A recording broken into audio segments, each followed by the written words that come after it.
బోధన్ మాజీ MLA కుమారుడిపై lookout notice జారీ అయింది. పంజాగుట్టలో ర్యాష్ డ్రైవింగ్ చేసి ప్రమాదానికి కారణమయ్యాడు సోహెల్. ప్రమాదం నుంచి తప్పించుకునేందుకు డ్రైవర్ ని లొంగిపోమని చెప్పాడు. తనకు బదులు డ్రైవర్ అబ్దుల్ ని పోలీస్ స్టేషన్ కు పంపాడు. ప్రమాదం చేసి నేరుగా ముంబైకి వెళ్లిపోయాడు సోహెల్. అక్కడి నుంచి దుబాయ్కి పారిపోయాడు. సోహెల్ కోసం లుకౌట్ నోటీసులు జారీ చేశారు పంజాగుట్ట పోలీసులు. దుబాయ్లో ఉన్న సోహెల్ ని రప్పించేందుకు ప్రయత్నాలు ప్రారంభించారు.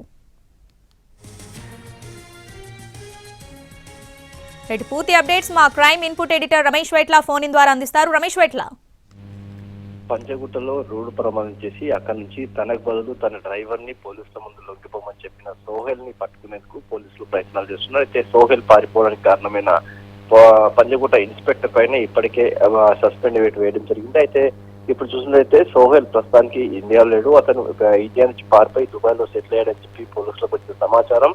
ఈ సమాచారం మేరకు ఆ పోలీసులు లుకౌట్ నోటీసులు జారీ చేశారు. అంతేకాకుండా దుబాయ్ నుంచి తిరిగి రప్పించేందుకు కూడా పోలీసులు ప్రయత్నం చేస్తున్నారు. అయితే ఎప్పుడైతే పంజగుట్టలో రోడ్డు ప్రమాదం చేశాడో అక్కడ నుంచి తన తండ్రికి చెప్పేసి అక్కడ నుంచి నేరుగా ముంబైకి బై రోడ్డు మార్గంలో వెళ్ళడం జరిగింది. ముంబైలో అక్కడి నుంచి ఫ్లైట్ ద్వారా దుబాయ్కి వెళ్ళిపోయినట్టుగా అధికారులు గుర్తించారు. అయితే అతని పాస్పోర్ట్ డీటెయిల్ కావచ్చు, ఇవన్నీ కూడా ఇప్పటికీ అధికారులు సేకరించి లుకౌట్ నోటీస్ జారీ చేయడం జరిగింది.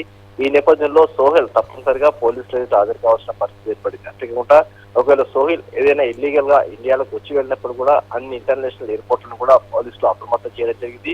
ఎక్కడికి అయితే ఇండియాలోకి వచ్చినా లేకుంటే ఇక్కడి నుంచి బయటికి వెళ్ళినా కూడా ప్రస్తుతానికైతే పోలీసులు తెలిసే అవకాశం ఉంటుంది. ప్రస్తుతానికైతే సోహెల్ దుబాయ్ లో ఉన్నాడు. దుబాయ్ లో ఉన్న సోహెల్ ని తిరిగి రప్పించేందుకు ప్రయత్నాలు చేస్తున్నామని అధికారులు చెప్తున్నారు. Right Ramesh Vaitla, thanks for the updates.